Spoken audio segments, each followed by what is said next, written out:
ભૂખ લાગી હોય, અન્નનો કણ ન મળે, રોટલાનો ટુકડો મળે ને મૃત્યુ થવાનું હોય તો હસતા હસતા મૃત્યુને સ્વીકારી લેજો, પણ માંસનો ટુકડો કોઈ દી મુખમાં નહીં મૂકતા. આ આપણી ભારતીય સંસ્કૃતિ છે. ભગવાનનું આપેલું આ મંદિર છે. જે તે ખાઈ ખાઈને, જે તે પી પી અને શરીરને ગંદુ ન કરાય. ભગવાને કેટલા સુંદર ચાંદી જેવા દાંત આપ્યા હતા આપણને. શરમ આવી જોઈએ. તમાકુ ખાઈ ખાઈને, માવા ખાઈ ખાઈને, બીડીયું પી પીને આપણા દાંત કેટલા આપણે ગંદા કરી દીધા. આપણે ભગવાન આગળ ભોઠા ન પડીએ. કોઈ આપણને કોઈ સારા કપડાં આપ્યા હોય, નવા કપડાં કોઈ પહેરવા આપ્યા હોય ને આપણે ગંદા કરી દઈએ તો જેને કપડાં આપ્યા એને કેટલું દુઃખ થાય. ભગવાને આપણને કેટલા સુંદર ચાંદી જેવા દાંત આપ્યા, આપણે લોકોએ કેટલું બોખલી કેટલી ખરાબ કરી દીધી. તેથી કથા સાંભળ્યા પછી બીજી કોઈ ક્રાંતિ ન થાય તો કોઈ વાંધો નહીં, થાય તો વધારે સારું છે. પણ વ્યસન છોડવાની ક્રાંતિ કરવી કે હું તમાકુ નહીં ખાઉં, ગુડકા નહીં ખાઉં, બીડી નહીં પીવું. એક વાત યાદ રાખજો, રાહુ કોનાથી રૂઠે? જેના નખ ગંદા હોય, જેના દાંત ગંદા હોય, જેના વાળ ગંદા હોય, જેના કપડાં ગંદા હોય, જેના અંગમાંથી દુર્ગંધ આવતી હોય, એનાથી રાહુ રૂઠે અને રાહુ તેને દુઃખ આપે. આપણા નવગ્રહોમાં છે ને રાહુ, એને હંમેશા દુઃખ આપે. તેથી દાંત ગંદા નહીં હોવા જોઈએ, નખ ગંદા નહીં હોવા જોઈએ. નખમાં ગંદુ ગંદુ ભરેલું હોય નહીં. વાળ ગંદા નહીં હોવા જોઈએ, કપડા ગંદા નહીં હોવા જોઈએ. ભલે નવા ન હોય તો કઈ પણ ધોયેલા. શરીરમાંથી દુર્ગંધ નહીં આવવી જોઈએ. આ બધું જેના શરીરમાંથી હોય તેનાથી રાહુ રૂઠે અને રાહુ તેને દુઃખ આપે. તેથી ભગવાનનું આપેલું મંદિર છે. આપણે સ્વસ્થ રાખવાનું છે, તંદુરસ્ત રાખવાનું છે. ખાવાની વસ્તુ જ ખાવાની, નહીં ખાવાની વસ્તુ પેટમાં નાખવાની જ નહીં. જે શરીરને જરૂર છે એ જ ભોજન કરવાનું. અને ભોજન એવી રીતે કરવાનું, અલ્પ આહાર, થોડું પેટ ખાલી રાખવાનું છે, થોડી પાણીની જગ્યા રાખવાની અને થોડી શ્વાસ લેવાની જગ્યા રાખવાની. આ સુધી ભરી નહીં દેવાનું. પાણી તો ન પી શકે, શ્વાસે ન લઈ શકે. અતિ આહાર રોગની આમંત્રણ પત્રિકા છે. અમુક લોકો બહુ ખાય ખાવ તો તારે વાંધો નહીં, પણ તંદુરસ્ત રહેવું હોય, લાંબુ પ્રસન્ન જીવન જીવવું હોય તો હંમેશા અલ્પાહારી, સદા ઉપવાસી. અલ્પ આહાર કરનારા માણસો ઉપવાસ કરવાનું પુણ્ય મેળવે છે. તેથી ઓછું ભોજન કરો. ભોજન કરો એ પહેલા 1 કલાક પાણી નહીં પીવો. ભોજન કર્યા પછી 1 કલાક પછી પાણી પીવો તો આરોગ્ય સુંદર રહેશે, જઠરાગ્નિ સતેજ રહેશે. અને કોઈ દે જઠરાગ્નિને અભડાવવી નહીં.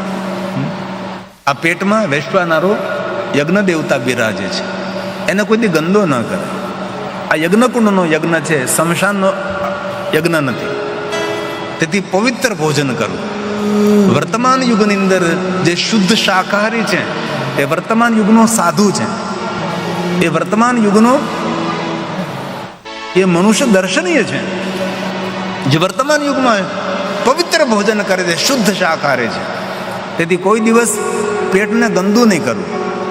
ચાણક્યએ એમ કહ્યું, ભૂખ લાગી હોય,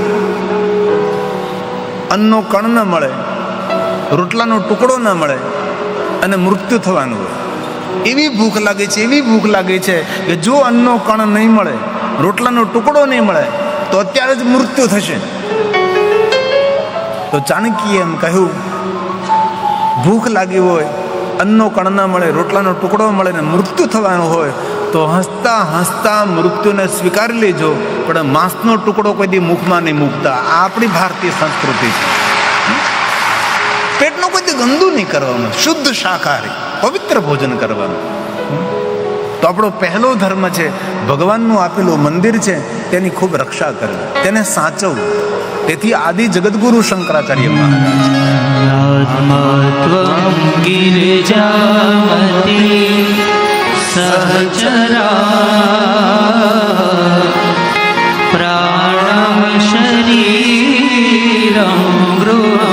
ભગવાનને રહેવાનું મંદિર છે.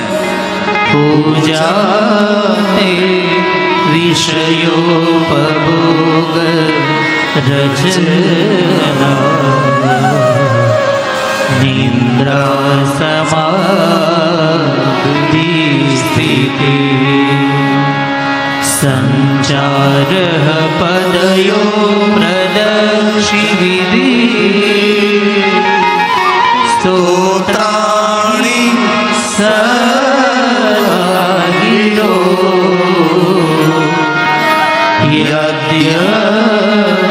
કર્મ કરોમિ તત દખિલં શંભો તવારાધનં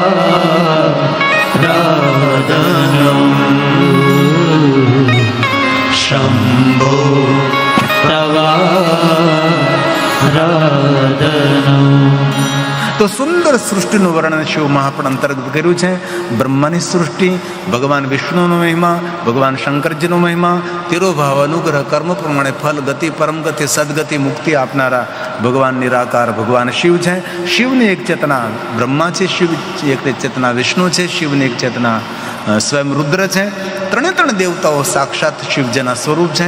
શિવ નિરાકાર છે, બ્રહ્મા, વિષ્ણુ અને રુદ્ર એ આકાર છે.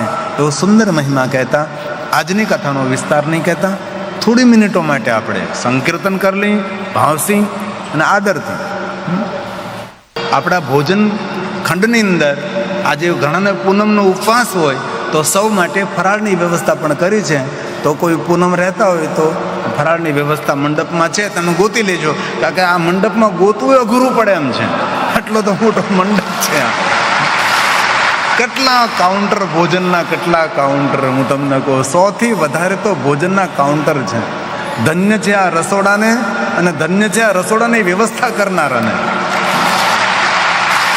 કેવડા મોટા મોટા તપેલામાં આપણે ઊભા રહે તો આપણે ડૂબી જઈએ. અવડા મોટા તો તપેલા છે શાક દાળના, તમે વિચાર તો કરો. ટ્રેક્ટર ભરી ભરીને ગુંદીને, ટ્રેક્ટર ભરી ભરીને ગાંઠિયા છે. ધન્ય હો યદુવંશ આહિર સમાજ, કોટી કોટી પ્રણામ. ધન્યવાદ, ધન્યવાદ, કોટી કોટી પ્રણામ, બહુ જ હૃદયથી પ્રણામ. ખૂબ દ્વારકાધીશની કૃપા રહી એવી મહાદેવને ખૂબ ખૂબ પ્રાર્થના છે. મહાદેવ બાપુ, ઓમ નમો નારાયણ, જય ગિરનારી, હર હર મહાદેવ, હર હર મહાદેવ, હર હર. ખૂબ ખૂબ ધન્યવાદ. જલ્દી જલ્દી. ઓમ નમઃ શિવાય. અખિલ ભારતીય યદુવંશી આહિર સમાજ આયોજિત શિવકથા પિંડારા પંચમ દિવસે આપણી વચ્ચે ઉપસ્થિત છે એવા સંતો રાજદ્વારેથી અને આહિર સમાજના અગ્રણીઓનું અભિવાદનની વેળાએ હું વિનંતી કરીશ સર્વપ્રથમ પૂજ્ય માતાજીને જેઓ મંચ પર પધારીને સન્માન સ્વીકારે. આદરીઓ દુર્વાસાથી લઈ અને દેવાધિદેવની આપણી આ યાત્રામાં ખૂબ તાળીઓના નાદથી પૂજ્ય માને વધાવીએ. એવા જ અર્જુનભાઈ ઠાકર વિપ્રવરને પણ વિનંતી, તેઓ પણ વ્યાસપીઠ ઉપર પધારે, સન્માન સ્વીકારે. આપણે બધાએ પોતાનું સ્થાન જાળવી રાખશું. જેમ અગાઉ સૂચનાઓ આપી હતી એમ જ્યારે અહીંથી આરતી થઈ જાય, સંતોના સન્માન થાય, આપણા વડીલોનું અભિવાદન થાય, પછી જ આપણે સ્થાન છોડશું. પૂજ્ય બાપુને પણ વિનંતી, બિલેશ્વર ધૂણાથી પધાર્યા છે. મુનિ બાપુ અને અજયનાથ બાપુ, ગુરુ ગંગાનાથ બાપુ.